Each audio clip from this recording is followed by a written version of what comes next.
नमस्कार विद्यार्थी मित्र, आज आपण शालेय कार्यक्रमांसाठी उपयुक्त असे पंडित जवाहरलाल नेहरूंचे भाषण पाहणार आहोत. याचा उपयोग तुम्हाला भाषण करण्यासाठी होईल. आदरणीय शिक्षक, उपस्थित मान्यवर आणि माझ्या बंधू भगिनींनो, आज मला भारताचे पहिले पंतप्रधान पंडित जवाहरलाल नेहरू यांच्याबद्दल बोलण्याची संधी मिळाल्यामुळे मी अत्यंत आनंदी आहे. पंडित जवाहरलाल नेहरू यांचा जन्म 14 नोव्हेंबर 1889 रोजी अलाहाबाद येथे झाला.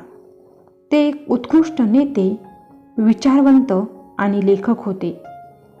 त्यांच्या वडिलांचे नाव मोतीलाल नेहरू आणि आईचे नाव स्वरूप राणी होते.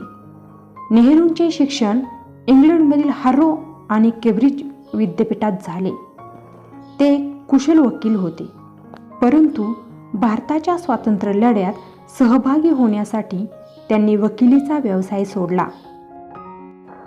नेहरूंनी महात्मा गांधी यांच्या नेतृत्वाखाली भारतीय स्वातंत्र्य चळवळीत सक्रिय सहभाग घेतला.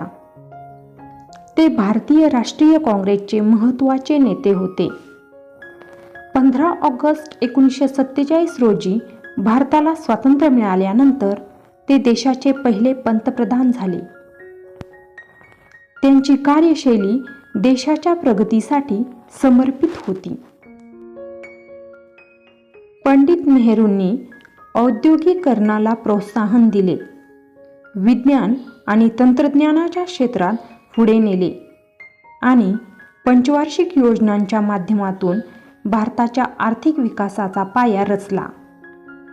ते बालकांसाठी खूप प्रेमळ होते, म्हणूनच त्यांना चाचा नेहरू म्हणतात. त्यांच्या जन्मदिवशी बालदिन साजरा केला जातो.